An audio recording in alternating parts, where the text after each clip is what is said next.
friends, good morning. I welcome you all of in my YouTube channel. I hope you all of enjoy this poem, Standard 12, Unit 5, Read 2, No Men Are Foreign, poet James Kirkup. Friends, here, no men are foreign. First, we understand title કે કોઈ માનવ વિદેશી નથી. અહીં James કિર્કપે આ poem દ્વારા આપણને જે વિશ્વ બંધુત્વની ભાવનાનો સંદેશ આપ્યો છે, બહુ જોરદાર વાત કરી છે પોએટે અહીં કે માનવ માત્ર આપણે વાત યાદ રાખવાની છે કે કોઈ પણ વ્યક્તિ અજાણિક, અસામાન્ય કે વિદેશી નથી. આપણે એ બધા પહેરવેશની નીચે એક જ માનવ શરીર રહેલું છે. આપણે સૌ એક જ રીતે શ્વાસ લઈએ છીએ. જે ભૂમિ પર આપણે જે ચાલીએ છીએ આપણા સૌની છે, અને મૃત્યુ બાદ પણ આ ભૂમિમાં આપણે દફન થઈ જવાના છે. પોએટ શું કહે છે કે સૂર્ય, હવા, પાણી આપણા સૌના છે. અને જે યુદ્ધ સિવાયના સમયમાં આપણે જે અન્ન ખાઈએ છીએ, પરંતુ જ્યારે યુદ્ધ થાય પરિસ્થિતિમાં ભૂખ્યા રહેવાનું પણ સૌ માટે સમાન છે. આપણને જે ઈશ્વર કહે છે કે બે હાથ જે આપ્યા છે એથી સખત મજૂરી કરવાની છે. અને યાદ રાખવું જોઈએ કે વિશ્વમાં આપણને નિહાળવા બે આંખો કુદરતે આપી છે. અન્યની શક્તિ પણ આપણા જેટલી જ છે, પણ આપણે પ્રેમથી ગમે તેને વશ કરી શકાય છે. એટલે કે અહીંયા માનવ માત્ર જે સમગ્ર વિશ્વમાં સમાન વાત કરી છે કે આપણે યાદ રાખવાનું છે કે આપણે આપણા જે બંધુઓને ક્યારેય ધિક્કારવાના નથી. અને જો આપણે ધિક્કારીએ છીએ તો એનો અર્થ એ થયો કે આપણે આપણી જાતની ટીકા કરીએ છીએ અથવા છેતરીએ છીએ. એટલે કે જે લાસ્ટમાં પણ પોએટ કહે છે, આપણે જે આપણી પૃથ્વીને પ્રદૂષિત કરી દીધી છે, ખરેખર એ યોગ્ય નથી.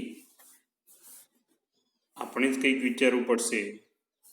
અને આ પોયમમાં આપણને ખાસ મેસેજ પણ કયો આપે છે, યુનિવર્સલ બ્રધરહુડ, જે વસુધૈવ કુટુંબકમની ભાવના જે આપણા સંસ્કૃતિમાં પડી રહેલી છે એ વાત છે. એટલે ફ્રેન્ડ્સ, આપણે જોવા જઈ રહ્યા છીએ પોએમ. દરેક ખાસ ધ્યાન આપજો મિત્રો, બહુ અગત્યની છે તમારા માટે, ને લાઈફમાં કંઈક સારું મોરલ આપી જાય છે poem. Okay, line by line આપણે સમજવા પ્રયત્ન કરશું. ધ્યાન આપજો તમે કે no man are foreign. Remember, પહેલા જ કહી દે છે કે યાદ રહે, no man are strange, no countries foreign. બહુ બેસ્ટ વાત કરી છે કે કોઈ લોકો અજાણ્યા નથી. સ્ટ્રેન્જ મતલબ કે આપણા માટે જે અજાણ્યા આપણે કહીએ, અનનોન, કે કોઈ દેશ વિદેશ નથી. બીનીથ, આ વર્ડ યાદ રાખજો તમે. અંડર, નીચે જે આપણે કહીએ.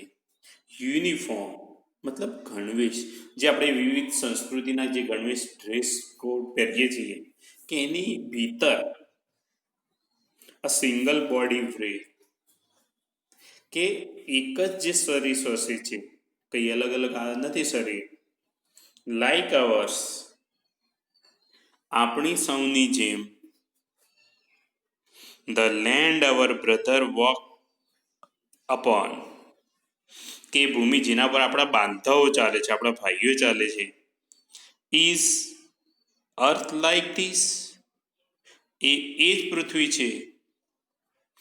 In which we all shall lie, કે એ જ ભૂમિમાં આપણે એક દિવસ પોઢી જવાના છીએ. મતલબ અહીંયાથી આપણે ચાલે જવાના છીએ. બહુ બેસ્ટ વાત કરી છે ફર્સ્ટ અંજમમાં આપણા માટે. એટલે આમાં ખાસ વર્ડ યાદ રાખો તો વીને તમારે યાદ રાખવાનું છે, અંડર અથવા below. Right, good. Second stanza તરફ આપણે જઈએ છીએ. They too aware of sun and air and water. કે છે કે એ લોકો પણ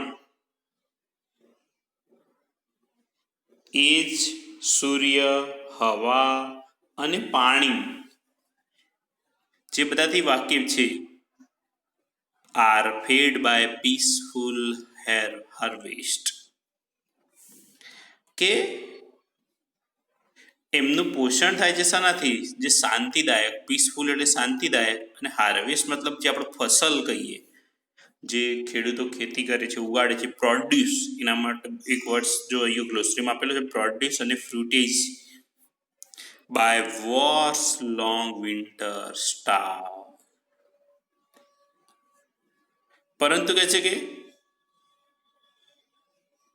યુદ્ધ સર્જિત તીવ્ર અછતથી જે શીતકાળ છવાઈ જાય છે, વિન્ટર એટલે અહીંયા શીતકાળ કહે છે, વોર મતલબ યુદ્ધ થી ભૂખમરથી લોકો પીડાય છે, સ્ટાવ મતલબ ભૂખમરે, સફરિંગ, પીડાવું, ધેર હેન્ડ્સ આર અવર, કેટલી બેસ્ટ વાત કરી છે તેમની. And in their lines we read,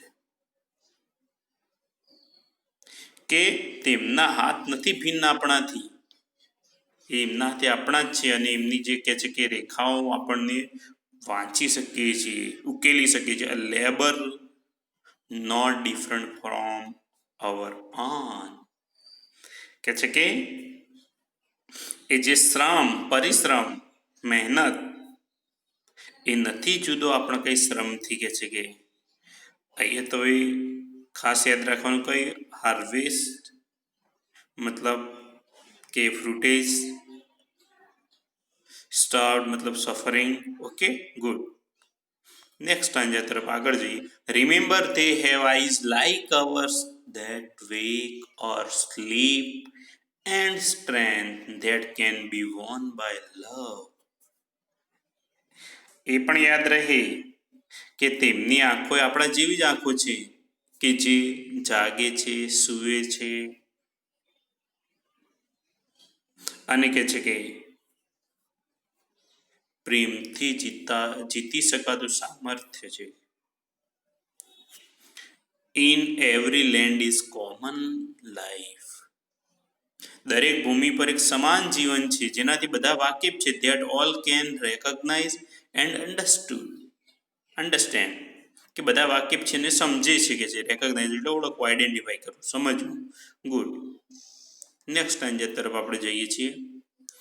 let's remember V are told, કે છે ચાલો યાદ રાખીએ, કે છે કે શું યાદ રાખવાનું કહે છે? કે જ્યારે આપણને કહેવામાં આવે when we are told to hate our brothers, કે આપણા જ ભાઈઓને ધિક્કારવાનું કહેવામાં આવે. હેટ એટલે ધિક્કારવું, નહીં કહેતા I hate you, it is અવર સેલ્વ્સ, ત્યારે આપણે જ જાતે ધેટ વી શેલ ડિસ્પોઝિસ, ત્યારે તેનો પ્રતિકાર કરવો પડશે. ડિસ્પોઝિસ મતલબ કે ડિપ્રાઈવ કરવું, બિટ્રે એને છે દેવું પડશે, મતલબ કે એને લોયલ નથી રહેવાનું, ડિસલોયલ થઈ જવાનું છે. અને કન્ડેમ મતલબ એને ક્રિટિસાઇઝ કરવું પડશે, વખોડી દેવું પડશે, જે આપણને કહે કે આપણા બ્રધરને કહે છે કે જ્યારે ધિક્કારવાનું કહેવામાં આવે. Remember we who take arms against each other, કે છે કે યાદ રાખો અન્યની સામે જ્યારે હથિયાર ઉગામનારા એ જ આપણે, કે છે કે એકબીજાની સાથે જે સામે હાથ ઉપાડીએ છીએ. નેક્સ્ટ સ્ટાન્જા તરફ. It is the human earth that we all defile, કે છે કે આપણી જ આ જે માનવ ધરતી છે જેને આપણે પ્રદૂષિત કરી રહ્યા છીએ, કે છે ડિફાઇલ મતલબ પ્રદૂષિત કરવું, સ્પોઇલ, ટેન્ટ, બગાડવું. અવર હેલ્સ ઓફ ફાયર, કે છે કે અગનજાડ રૂપી નર્ક જેવી ગતિ. આમ હેલ એટલે નર્ક કહેવાય, આ વર્ડ યાદ રાખજો તમે. એનું ઓપોઝિટ કોઈ પૂછે તો પેરેડાઇઝ કહેવાય, હેવન કહેવાય. and dust outrays the innocence of air. કે છે કે ધૂળથી ભરેલા જે નર્ક ગૃહો કરી દીધા છે એવી આપણી નિર્દોષ હવા જે કહેવાય છે, ઇનોસન્સ મતલબ નિર્દોષ, એને હિંસક બનાવી દીધું છે. આઉટરેજ એટલે હિંસક.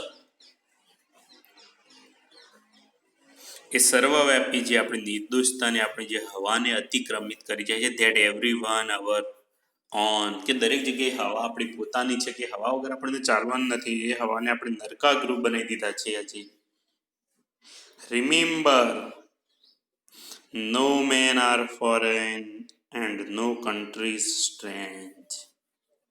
બહુ બેસ્ટ વાત કરી છે કે યાદ રહે, કોઈ વિદેશી નથી અને કોઈ દેશ પણ કહે છે કે આપણાથી પરાયો નથી, અજાણ્યો નથી.